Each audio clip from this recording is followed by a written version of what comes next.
میری کانٹتے ماں دے ڈنڈے حالی بھی ہو سن ٹھو ٹھو ٹھو ٹھو. ہمارے ماں باپ کو پتہ نہیں. میں نے بہت چھوٹی عمر میں سگریٹ پینا شروع کر دی. گاؤں کا ماحول ذمہ دارا آزاد, میں نے سگریٹ پینے شروع کر دی. میری ماں کو پتہ چل گیا, ماسی. اب ماں نے میرا منہ کھولا ہوا ایسے, اور ماسی نے چمٹے میں انگارہ ڈال کے میرے منہ میں ڈال, پاما تیرے منہ وچ, پاما تیرے منہ وچ. اور میری ہاؤ میں نہیں پیندا, میں نہیں پیندا. یہ مجھے سگریٹ سے ہٹایا جا رہا ہے. کیسے؟ اس لیے کہ میں نے کوئی 8-9 سال کی عمر میں سگریٹ شروع کر دیے تھے. تو ماں نے یوں میرے جبڑے کھولے ہوئے, اور ماسی نے چمٹے میں نا انگارا, اور پاما پاما تیرے منہ, پاما تیرے. میں کہا بھائی آج میری خیر نہیں. او میں نہیں پیندا, او میں نہیں پیندا. باہر جا کے میں پھر پی رہا تھا. اچھا, اور میرے چھوٹے بھائی نے دیکھ لیا. اس کی عمر کیا ہوگی؟ 6 سال. میں کہا ابھی مارے گیا, اس ضرور جا دسنا ہے. میں کہا تار میں اور ہمیں نا, میں کہا ایک تو بھی پی لا. میں نے ایک اس کو پلا دیا تاکہ میری شکایت نہ لگتی. میری شکایت نہیں لگے, کیونکہ مار پٹائی آسان راستہ نا چپ کرانے کا, چپ کرانے کا, بند کرنے کا آسان کام ہے. 2-4 تھپڑ مارو چلو, بچہ رو دھو کے چپ ہو جائے گا. اللہ کے واسطے اپنے نبی کی زندگی پڑھو.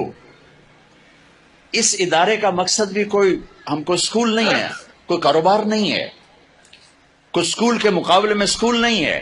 صرف اپنے ہمارا ماحول. میں 4تھی جماعت میں پڑھتا تھا. ہمارے استاد سے ماسٹر شفیع صاحب رحمۃ اللہ علیہ, بڑے محنتی تھے, لیکن وہی ماحول تھا, سوٹے سوٹے, ڈنڈے ڈنڈے. دسمبر کا مہینہ, سردی. ایک وہ اس کا حساب کا سوال لکھایا سلیٹ کے اوپر. ہم 15 لڑکے یوں لائن میں بیٹھے. اچھا, میں نے دیکھا مجھے نہیں آتا تھا. میں کہا چلو معافی تلافی ہو جیسے. جب وہ پہلا اس کو نہیں آیا تو پتہ نہیں کو 8-10 ڈنڈے پہ. میں کہہ لے بھائی مارے گا یا اللہ. پھر دوسرا, اس کو بھی ڈنڈے. پھر تیسرا, اس کو بھی ڈنڈے. کسی نے نہیں آیا. اب میں سوال چھوڑنا تو حل کرنا تو چھوڑ دے. میں کہ یا اللہ جان کے میں بچائیں, کوئی راہ دکھا. اچھا, ہمارا دیہاتی کلچر تھا تو ابا جی رحمت اللہ علیہ, یہ کوئی رشوت نہیں ہوتی تھی, یہ اپنی سعادت سمجھ کر استاد جی کے گھر گندم جاتی تھی, چاول جاتے تھے, اور گھی جاتا تھا, مکھن جاتا تھا, دیسی شکر اس وقت تیار ہوتی تھی وہ جاتی تھی, گنے جاتے تھے, مرچیں جاتی تھیں, کنو جاتے تھے, آم جاتے تھے. یہ سب کچھ جو ہم لگاتے تھے. اب میں سوچ میں پڑ گیا, یا اللہ ہوں کی آکھاں استاد جی نو کڑک آمنی ہے, چاول آمنے, کسے شاید ابھی موسم کوئی نہیں ہے جی, کی کراں. پھر مجھے یاد آیا مرچاں کھلوتیاں. اب جب 2 لڑکے رہ گئے نا تو میں مسئلہ حل کر چکا تھا. تو میں اٹھا, میں کہ استاد جی ابا جی پیان دیان کل مرچاں گھر اپڑ جس. میں کہ شاباش میرا پتر شاباش, تو ایدے بہ جا, تو ایدے بہ جا. لبے مرچاں میری جان بچائی, لیکن یہ جھوٹ مجھے میرے استاد کی سختی نے سکھایا. میں جھوٹ نہیں بولنا چاہتا تھا.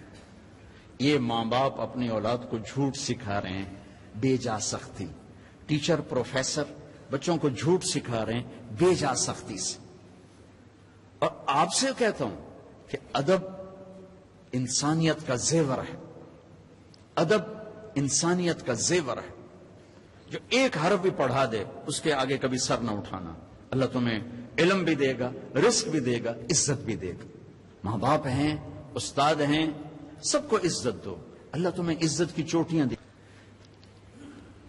تو میرے نبی کی پاکیزہ زندگی جس میں خامد اور بیوی کا ایک بہت خوبصورت رشتہ ہے, پھر اس میں ماں باپ کا بہت خوبصورت رشتہ ہے.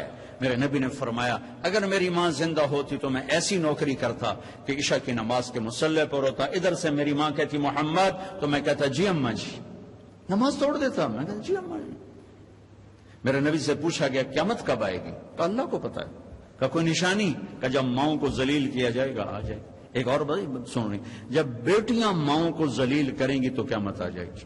بیٹیوں کا خاص طور پہ نام لیا کہ جب بیٹیاں بھی ماؤں کو ذلیل کریں گی تو قیامت آ جائے گی.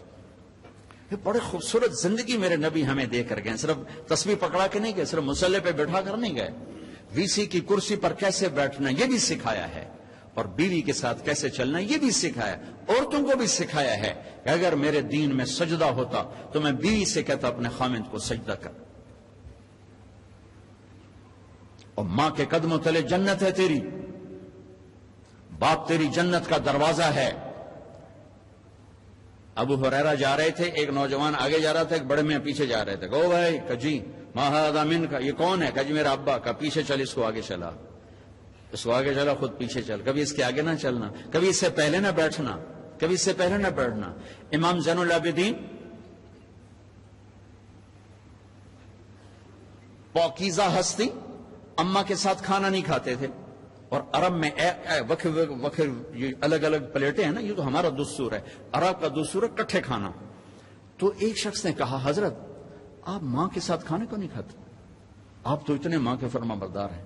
کہا بھائی مجھے ڈر لگتا ہے کہ میری ماں کی آنکھ کسی بوٹی پہ پڑے اور اس کا ہاتھ آگے آنے سے پہلے وہ بوٹی میں اٹھا کے کھا لوں تو کہیں اللہ کی بارگاہ میں مردود نہ ہو جاؤں, اس لیے میں اماں کے ساتھ مل کے کھانا نہیں کھاتا. تو جن کے ماں باپ زندہ ہیں, استاد بھی باپ ہوتا ہے, سسر بھی باپ ہوتا ہے, ساس بھی ماں ہوتی ہے.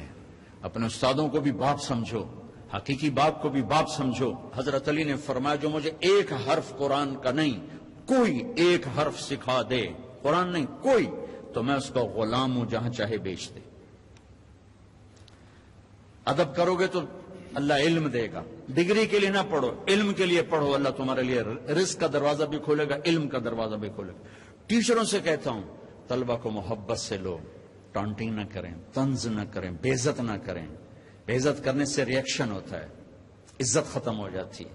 اگر چھوٹوں کی محبت لینی, انہیں عزت دینا شروع کریں, انہیں پیار دینا شروع کریں, وہ آپ کو عزت دیں گے. اگر آپ بڑے ہونے کا روب جتلا کر ان پر سختی کریں گے, ریئیکشن آئے گا, ریئیکشن آئے گا.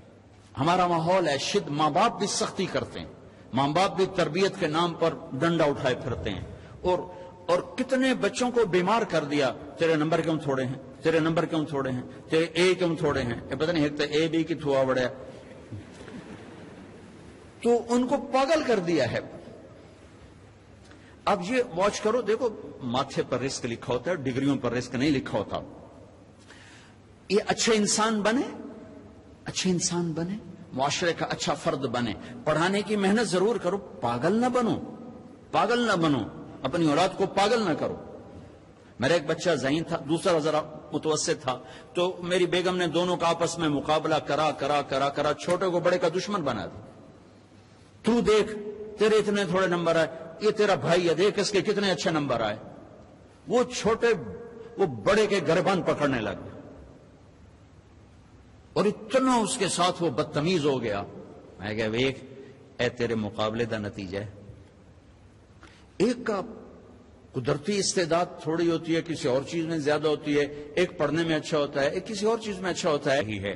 یہ ایسا خوبصورت نظام ہے جس نے 6 بر اعظم کے انسانوں کو ایمان بھی پہنچایا ہے, کلمہ بھی پہنچایا ہے, اور لاکھوں غیر مسلموں کو ایمان میں آنے کا راستہ دکھایا ہے. میں آپ سب بچوں سے کہتا ہوں کسی سیاسی تحریک کا حصہ نہ بنو, کسی سیاسی پارٹی کا حصہ نہ بنو, کوئی نعرے بازی نہ کرو. جو بھی آئے گا اپنا جیب لے کر آئے گا, اپنا پیٹ لے کر آئے گا. اپنے آپ سے اپنے آپ کو ٹھیک کرنے کی محنت کرو. سب سے بڑی سیاست ہے کہ تم اللہ کو راضی کر لو. جو پڑھ رہے ہو اس میں تم علم والے بنو, صرف ڈگری والے نہ بنو, علم والے بنو. اور آپ کے ہاسٹل کی فضا ہے, آپ نوجوان ہو, آپس میں لڑائی جھگڑے بھی ہو جاتے ہیں, ایک دوسرے کو معاف کرنا.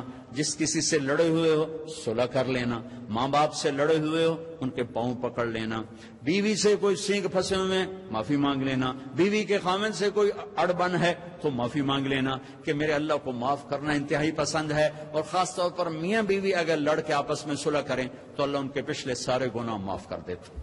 یہ صلح اللہ کو ایسی پسند ہے. تو اب ہاسٹل میں پارٹیاں بن کے نہ رہو, آپس میں اگر کوئی جھگڑا لڑائی ہے معاف کرو, معاف کرو, گلے سے لگو, سینے سے لگو. اپنے حوصلوں کو خوبصورت بناؤ قرآن سے, میوزک سے نہیں, قرآن سے. اللہ تمہیں جنت کے میوزک سنانے والا ہے.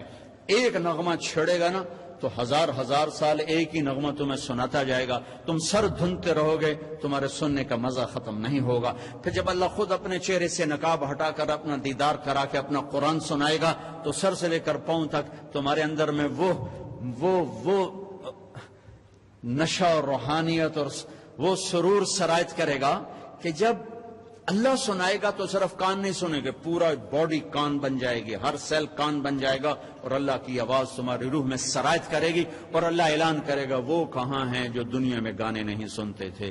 اعلان ہوگا.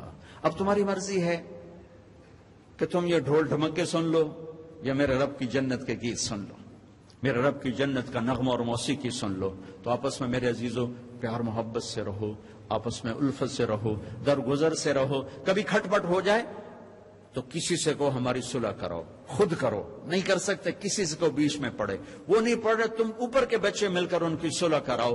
نفرت سے نہ رہو, محبتوں سے رہو, اور قومیت کی بنیاد پہ نہ چلو, امت کی بنیاد پہ چلو, امت کی بنیاد پہ چلو. والدین سے کہتا ہوں اپنے بچوں کے رشتے میں قوم کو نہ دیکھو, دینداری کو دیکھو, نیکی کو دیکھو. جی ہم اپنی قوم سے باہر نہیں کرتے, اس نے ہماری بچیوں کی زندگیاں برباد کر دی, ہمارے بچوں کی زندگیاں برباد کر دی, اور بے جوڑ رشتوں نے تباہی کے دروازے کھول دیے کہ اپنی قوم میں کرنا چاہے وہ کیسا ہی کیوں نہ ہو. اس بت سے بھی ماں باپ سے کہتا ہوں باہر نکلو. اولاد سے کہتا ہوں ماں باپ کی مرضی کے ساتھ قدم اٹھاؤ.